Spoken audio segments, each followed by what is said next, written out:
Alright, EA Ermor, turn 79. Standard mystery turn. 40 fire gems right from Femoria, the trade. We sent the air gems along. We will hopefully be taking some territory up near Abyssia's capital and Abyssia. In relation to that trade, we finished research in evocation 7, gets us Firestorm, moving on to 8 for a few other fire evocations. Bringing in our summons, no new ones, we've discussed those. Doing more remote site searching. I was really hoping, these are some of the Agarthan lands, so we're mostly searching for Arcane because Agartha doesn't really have much in the way of Arcane, and we can see that it's totally worth it. So yeah, we don't find anything. Really rough, especially this late. This is kind of questionable, but probably we'll still do a bit more searching just to close out the areas that I suspect are less well searched. But maybe you did manage to get hold of some indies or searched with this pretender or something like that. And then there was a just whole grab bag of battles. Looks like Russ and Niflheim are fighting quite a bit, and we have a few battles against Russ as well. Hopefully we take a fortress. Also attacking some... Oh, right, these are the people that rebelled. Swarm raid against just some militia. Should be fine. Famous last words. They buffed themselves a little bit, so they're like ethereal, and there's a shield. Bugs aren't great, so we don't have any bodyguards here. The astral shield here does stun guys. And of course, we're ethereal, so we're less likely to be hit. But yeah, this actually looks like it's not going to work out for us. So bodyguards are really essential. I think if we'd had some bodyguards, that probably would have worked. Hard to say. That's still, a lot of troops to cut through for bodyguards. But we probably didn't need to get that many more kills before we routed the militia. So ouch. Some gems and one mage wasted. Let's see. At least our other shaman retreated successfully, so that's good. And then we have Vanheim attacking Femoria. Looks like they at least have a few thugs left or something. Yeah, probably one of these. Yep, he's got a Frostbrand, no Vine Shield, and no PD to speak of, so definitely going to take that. And then we have an attack against Russ. I think this might be, on top of the throne, right? So this is our Eagle group. Ugh, probably should have put some bodyguards on this bird. So yeah, I'm sure this will go fine. I don't think there's really any archers. We're on hold and attack. Yeah, eagles aren't fantastic troops, but they're still giant eagles, so they're pretty good against regular troops. It would not surprise me if Russ tried to destroy that group next turn, so we're definitely going to be moving some mage support in to help them out, assuming of course that it survives this turn. And then we have Niflheim attacking Russ, so this is okay. This is quite a lot. I think this is probably there's got to be a ping. There's not much here. There is a mage. This is kind of an interesting, and he's just going in. So yeah, I don't know. A ping, maybe just trying. Expecting one PD. There's not a lot. Even one PD. I think one Bakemono chief. That's a tall order. And since that lady has a gem, I don't think there's going to be any confusion about how that goes. Oh yeah, and she had some berserker bodyguards. So definitely not sure exactly what happened there. And then we have an attack. Right, this is another swarm raid, I believe. But we actually have some bodyguards with this group. Very nice.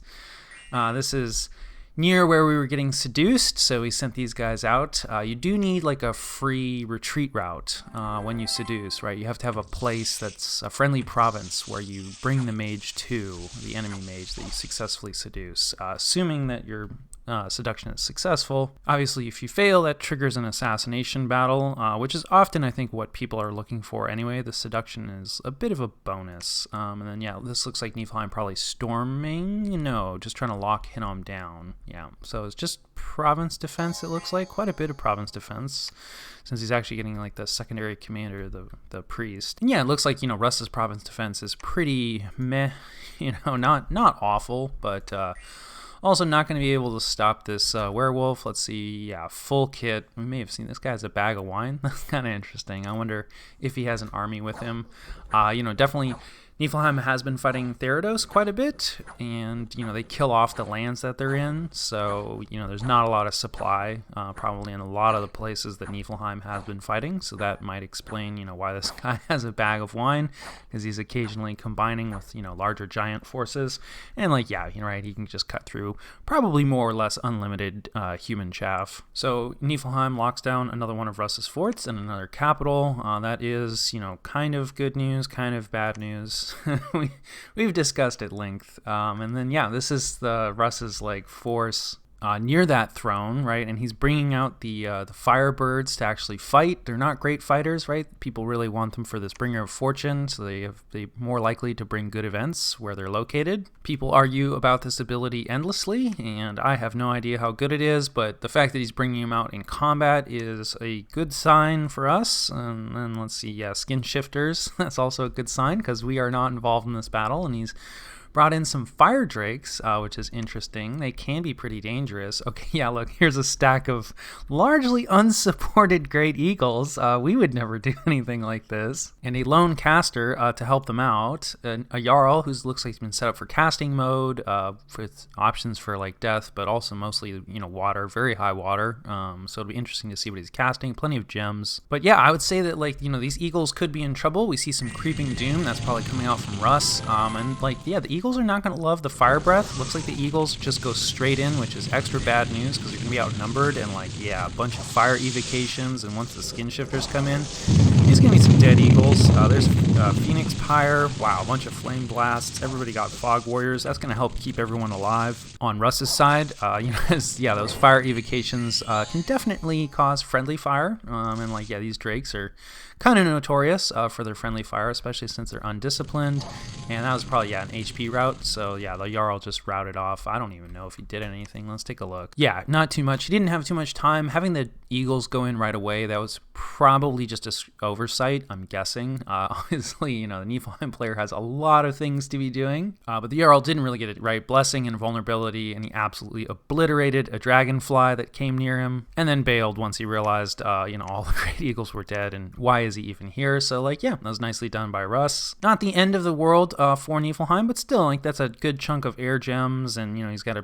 position something else to crack forts, and Russ does lose one of his summons. This is kind of rough. This is a good amount of astral pearls, so that's sad that the eagles managed to sniper, and actually, wow, loses 7 Rusian wizards. So, I was saying that having the eagles go in immediately was a mistake, but right, this is the advantage of having the eagles go in immediately, because, fog warriors is not up, right? All the buffs aren't up, so, and eagles are pretty dangerous, to just mundane, right? They have 2 fairly high damage mundane attacks, so against dudes in robes that don't have their buffs up yet, pretty dangerous.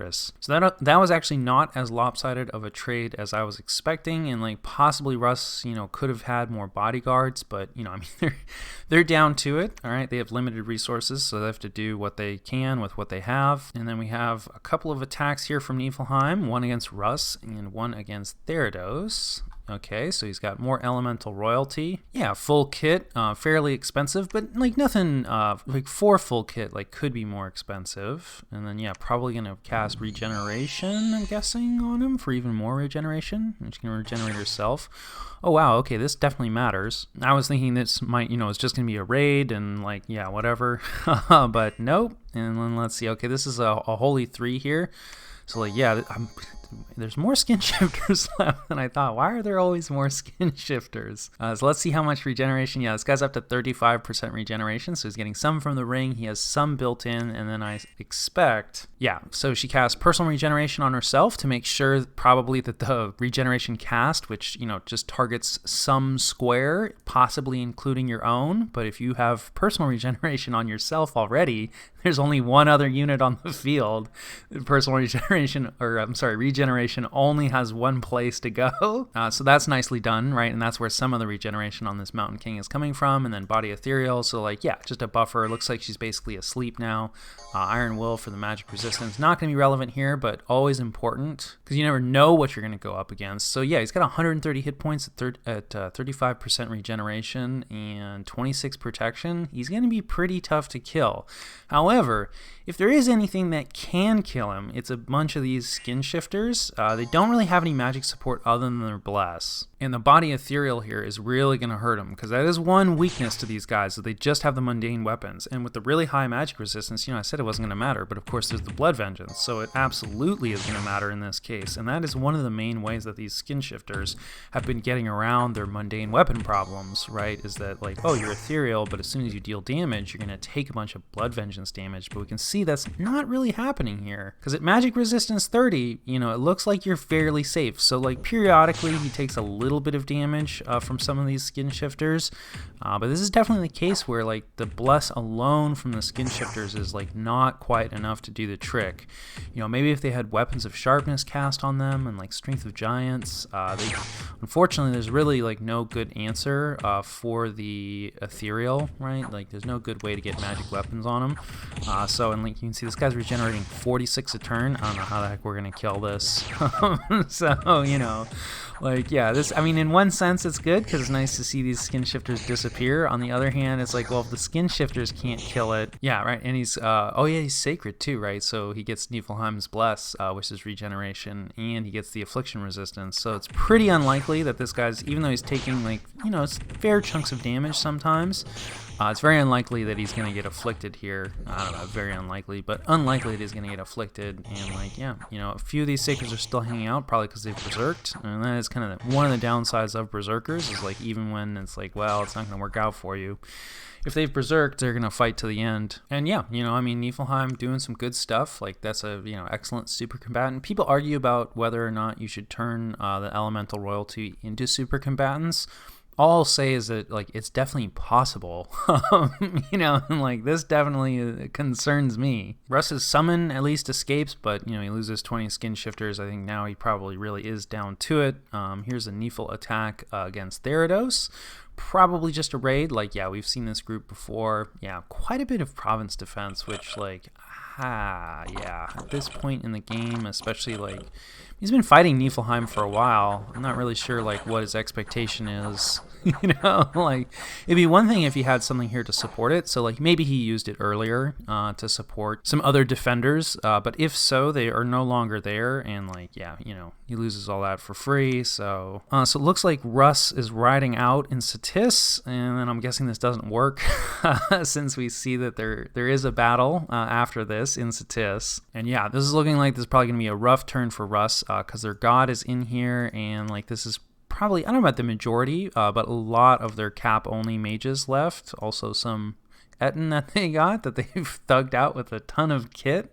Don't see that every day. But that is a pretty dangerous Etten, and like, yeah, he's got a bunch of other grab bag of mages here. He's got like his hero, you know, who's down to the one arm. And like, yeah, even though there's not that much stuff here, that could be pretty dangerous, but he is up against, like, yeah, we've seen this force, right? So this is a bunch of Niefel Sacreds, as well as some elemental royalty and like some Jarl support and some caster support, and then, you know, a few other random things. Somebody got turned into a frog at some point, I suspect. Or I guess maybe somebody just summons a frog. Not really sure why there's a frog there. Who knows? Just one of the mysteries. Let's see, we have Rigor Mortis coming, it looks like probably from Russ, an Animist, which is a independent mage. And then let's turn on team colored squares. So we have a air elemental coming out from Russ for really like a little more distraction. Howl coming from Russ. Let's see, Howl coming from Niflheim, so they're going to kind of cancel out. Darkness coming from Niflheim. And then, yeah, Rigor Mortis has been up. So now it looks like Russ trying to do the fatigue play, which is interesting, right? Like, he does have this Thug, which has quite a bit of reinvigoration, although he's not actually fatigue neutral. So, like, this guy is definitely going to fall asleep. And then, you know, let's actually double check that this is coming from Russ. Yeah, there's only one Animist on the field, and this certainly looks like our culprit. So, you know, I guess he has a few other death casters. Like, he is making some undead here, but he doesn't actually have a ton of stuff that isn't going to care about Rigor Mortis. There's some bloodletting coming from Russ. That's kind of interesting. So that's going to deal a little bit of damage to the entire battlefield, I believe. I'll have to double check that, but I don't feel like, I'm not sure. I'm not fully understanding that play. So I'm sure there's some plan here, but it is beyond me because I don't really see how bloodletting is really going to help you out against these Niefel giants. I guess if they're asleep, that's not the worst thing. Maybe he was expecting to fight something else, or like I said, there's some aspect to this plan. The Rigor Mortis, at least, does seem to be working, right? We can see the fatigue starting to stack up on these Niefel Jarls. And like, this guy is still awake, you know, he does have like pretty high reinvigoration. So I guess even when he does fall asleep, you know, he'll be more likely to wake up than like the Niefel giants, although they are still awake right now. And yeah, now his fatigue is really high. It looks like he had Moss Body on him, which just got popped. And, like, you know, his protection is good and his hit point pool is good, but he doesn't have any... Oh, wait, no, he does have regeneration. Nice. So he must have had a friend put that on him, but, like, still, he has, like, about the same amount of regeneration as, like, one of these sacreds. So basically, I think, you know, it's a really tall order. And then there's some other thug, like, yeah, just here in the middle. Wow. But similarly, like, yeah, he's got good reinvigoration, right? So he is, like, net positive fatigue, but rigor mortis is pretty nasty. It's also somewhat random, right? Like, it doesn't hit every square 100% of the time. So people are going to fatigue out at variable rates. Now, that said, if you're using just a few units, it's less likely they get hit by fatigue versus, like, you know, you just have more stuff on the field. It's more likely to get fatigued. But it looks like it did not work out in this guy's case. Either that or like something else, you know, some spell hit him, and I don't think he's ever going to wake up, right? Because he's just in all likelihood going to continue to get hit. And then there's a Niflheim thug out here. And then most of Russ's casters are like more or less asleep. And like, yeah, probably not going to wake back up. We do not see any relief from either side. So this actually may just be like a suicide play, because I believe one of the things that can happen with rigor mortis is if no one manages to get, if nobody finishes the battle, right, and it times out and everybody falls asleep, eventually everybody just gets killed. So yeah, and like Niflheim, let's see, there's this guy who has low encumbrance, and like, yeah, but not, so this guy will probably fall asleep, and with the amount of chaff that's like being generated from Hal and such, like, it kind of seems like nobody is ever going to wake up. So like maybe that was kind of Russ's plan all along. It's just like, well, you know, I'm not going to be able to win this, but I can trade, you know, for this giant stack of stuff by just, you know, setting everybody to sleep, and so no one ever wakes up. Let's see, yeah, we're only on battle round 40, so let's go ahead and bail out and see what the result of this play is. Of course, you know, can't be 100% sure that that was the plan, and like, yeah, it doesn't work out. So it looks like somehow Niflheim did manage to get, you know, some things to wake up. I might run through like off camera to the end and see if I can figure out like, you know, what's going on. But yeah, Russ loses almost everything, including their pretender, and they don't trade for that much. Like, they do get a Scrotty, which is nice, but otherwise, like, yeah, just random garbage. All right, so I've run it out to turn 51, same battle, and I think I know what happened. So, you know, once you go up to like 200 fatigue, and also I think these guys are getting snacked on by the occasional wolf, but you start taking hit point damage, and so that'll happen to both sides. But regenerating, you know, giants are much more able to deal, like, you'll never kill a giant that way, but you will definitely kill non-regenerating humans that way. So I'm guessing what happened is the fatigue got up to 200, right, on both sides, but Russ's stuff couldn't survive that, whereas Niflheim's could. So I'll cut again and run it forward and see if that is what happened. So here we are on turn 100, and I think actually, you know, it's pretty difficult, it seems like, actually, for rigor mortis. Well, rigor mortis is down now for whatever reason. For rigor mortis to actually kill units due to the fatigue, and it seems like probably because it's hitting random squares, and then of course all units have built-in like fatigue reduction once they're asleep. So what happened was Russ retreated, right? And so they're the attackers. They automatically retreat on round 90. And then their Howl went down, and all of their Howl wolves started retreating. And it kind of looks like everything on their side just goes down to the wolves. So, like, yeah. And then, of course, no wolves are showing up, right? So, like, a few giants do get free and are probably able to kill, like, yeah, what remains. So, yeah, I'm not sure exactly like what the plan was there, or how exactly, you know, you might turn timer everything with rigor mortis. It seems pretty challenging. So regardless, whatever the plan was, it did not work out for Russ, which is mostly good news for us, kind of. But again, like, Niflheim is probably coming for us next. And then considering how many skin shifters we've seen, surely this fort is empty, other than, of course, the classic, you know, unexpected skin shifters who we now expect. And like, this looks like it doesn't even trigger gem usage, and they didn't get blessed. So we will lose some stuff, definitely. We do finally take that fort. So yeah, only a little bit of losses. We get rid of a few skin shifters, but I'd say Russ is more or less done after this turn. I'm sure they still have forces, and they'll still throw stuff at people, and they're still going to be dangerous. But in terms of realistic resistance to Niflheim, I think it ended this turn. Old age, of course. We get attacked. Natural trolls. I gotta love this message. Trolls. Hooray. So we're gonna lose that province. We can't even deal with the freaking militia taking it. Speaking of, we lose some defense somewhere. We get some water gems. Here are the trolls attacking us. A good chunk of trolls, you know. Oh no. This is where we just successfully raided Russ. This is unfortunate. We lose a lizard shaman.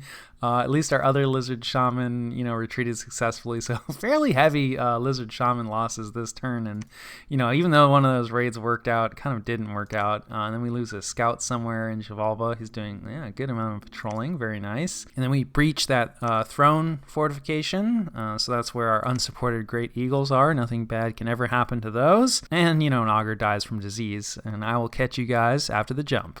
All right, this is the situation and what we're doing about it. Just, you know, trying to pick up territory on the relative cheap. So in the north, we are launching our raids into Vanheim, not expecting a lot of resistance here.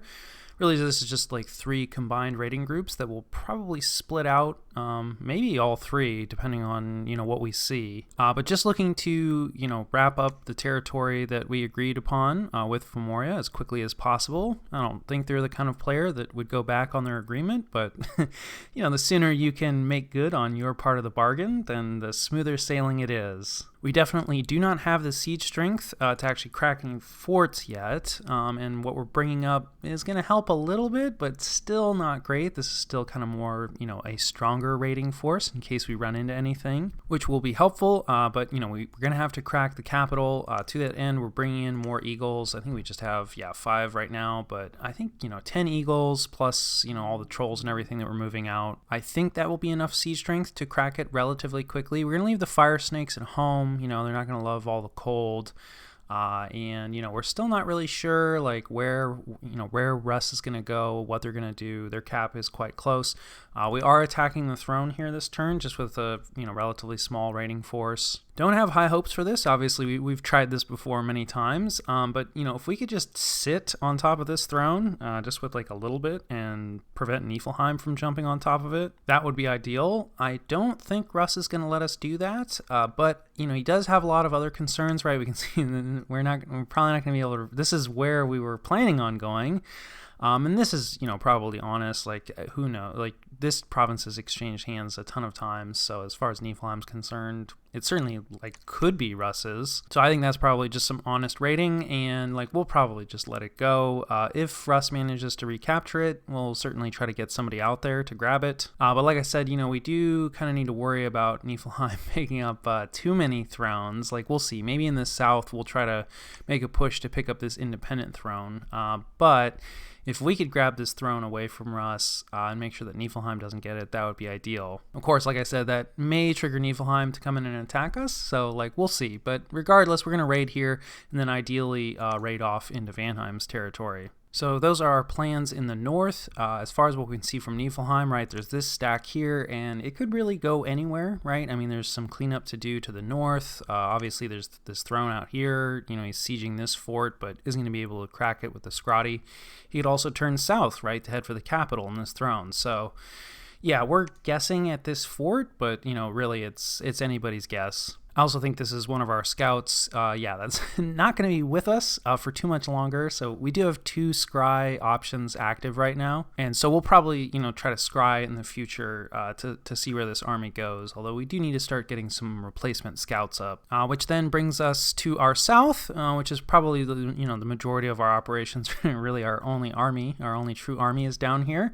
And so we're going to move the Eagles off onto Helheim. And, like, yeah, this is, again, still risky, but at least they're in motion. So they're, you know, less likely to get sniped. We can see AI Ubar here has moved most of their stuff into this province, which I think was in Niflheim province, but I can't remember. Regardless, I mean, they could still come at us, and they could still attack. Now, I think our Eagles can take, like, what's left here, even on fire dregs. Yeah, you really got to be careful just about using the icons. Well, this turn is already in, so yeah, yeah, we'll see how that goes. Maybe AI Ubar won't attack. The AI, they never like attacking. Anyway, we've got our unsupported eagles here because we do need to get on top of this fort and, prevent someone else from getting on top of it and removing our claim. We're going to send this raiding group as well as our trolls on top of this throne fort, which has been cracked. So assuming Rust, doesn't send a bunch of stuff in to defend it, which I think is less likely now since they're probably running out of stuff. We should be able to take it with like just the trolls or maybe even just the raiding force. So we'll see if that remains empty. I believe this is a place that we're going to be scrying on this turn. And then we're going to take the majority of our army and march at Helheim, like through the back door. That worked out so well for us last time.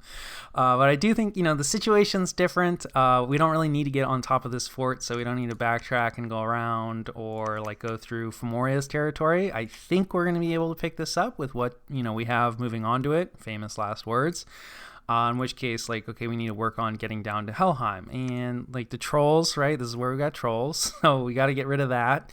And then we're probably going to have to fight with AI Ubar. Now, we are going to have to move through AI Ubar's territory, although I recall, there's gem deposits here. This is actually a fairly valuable province, gold-wise, and, okay. We are kind of wondering what to spend gold on these days, but, more gold is not a bad thing. And that'll also put us in better position, to potentially go after this throne. And there's a fair chance that we're already going to be fighting AI Ubar anyway. I think this is the right move, but, I've thought it was the right move before, and it wasn't. So we'll see how that goes. We saw this stack on our border of Fomoria. It's still on our border. Looks like it's heading south.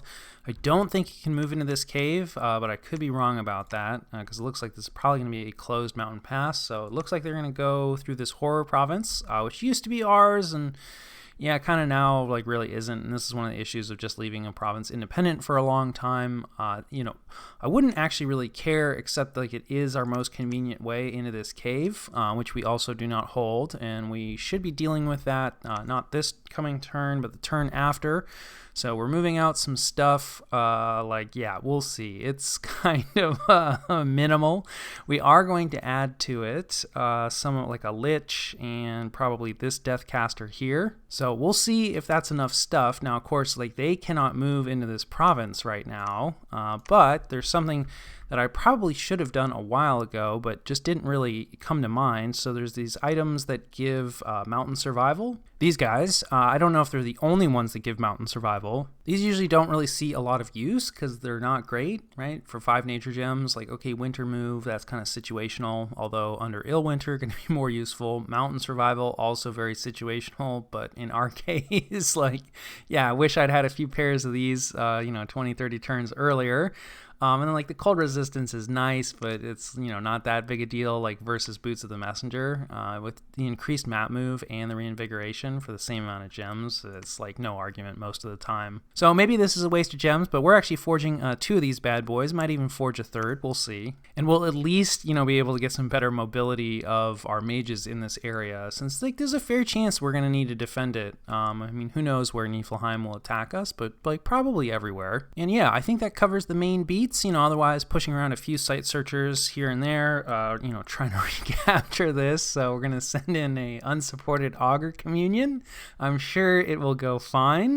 No bodyguards here either. We are recruiting some lizard auxiliaries. So, if that doesn't work, well, we'll send in some supported lizard shamans. And then also, Fomoria has Tartarians. So, that's a thing that we're going to have to deal with. Super combatants are very much in our future because of Niflheim, and I think because we have a lot of death mages, these guys, Tartarians are still a danger, absolutely, but probably less of a danger than some of the other stuff that we're looking at. So, put this in the kind of meh column. And yeah, I think that covers turn 79.